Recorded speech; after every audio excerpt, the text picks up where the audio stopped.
bersalah karena memutuskan bahwasanya Gibran ini bisa menjadi cawapres. Ini bagaimana tanggapan dari Ya ini merupakan keputusan yang menyangkut masalah etika gitu ya.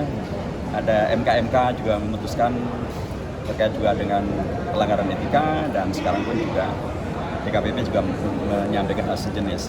Tentu ini sangat penting untuk jadi perhatian dari rakyat Indonesia, karena yang akan memilih itu adalah rakyat gitu ya.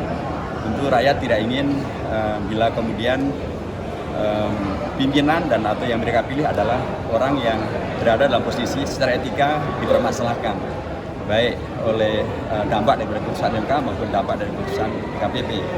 Masih ada alternatif yang tidak bermasalah dari sisi etika, baik dari sisi penilaian MK maupun juga penilaian DKPP, dan mestinya rakyat Indonesia bisa mempergunakan kedaulatan mereka justru untuk memastikan bahwa beragam hal yang berpotensial bermasalah secara etika itu harusnya tidak berkelanjutan, harusnya bisa dihentikan, harusnya tidak kemudian menjadi tren yang justru akan nanti membuka kemungkinan terjadi pelanggaran etika-etika yang lain.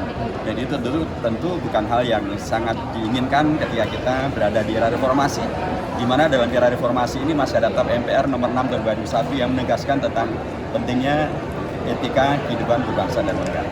Ini kan udah 2 kali disanksi ya Ustaz ya. Ini apakah dari PKS ingin mendorong untuk mundur atau bagaimana?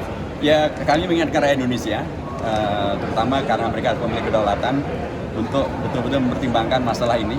Dan pastilah mereka tahu bahwa insya Allah calon pemimpin, calon presiden, wakil presiden, calon anggota DPR yang tidak bermasalah dari sisi etika masih amat sangat banyak. Rakyat Indonesia hendaknya mempergunakan hati nurani dan akal sehat mereka, kedaulatan mereka, untuk mempergunakan hak pilih mereka untuk kemudian mengkoreksi beragam hal yang terkait dengan penyimpangan etika ini supaya tidak menjadi tren yang akan mencederai demokrasi kita dan tidak sesuai dengan TAP MPR tentang etika dan berbangsa. Pak, tapi cukup nggak sih dengan sanksi yang diberikan oleh DKPP ini ke Ketua KPU? Apa seharusnya ada tindakan yang lain? Ya, permasalahannya DKPP tidak secara tegas membuat sanksi di luar daripada yang disebut sebagai pelanggaran etika keras atau peringatan keras terhadap pelanggaran yang dilakukan oleh pimpinan KPU. Jadi sementara mekanisme berikutnya mestinya begitu ya, ada upaya untuk agar hal semacam ini tidak terulang kembali, agar hal semacam ini tidak menjadi sesuatu yang kemudian dianggap sebagai diperbolehkan, tidak dipermasalahkan, karena sanksi hanya sanksi etis. Tapi apapun ini juga tentu harus menjadi perhatian sangat serius bagi KPU ya, karena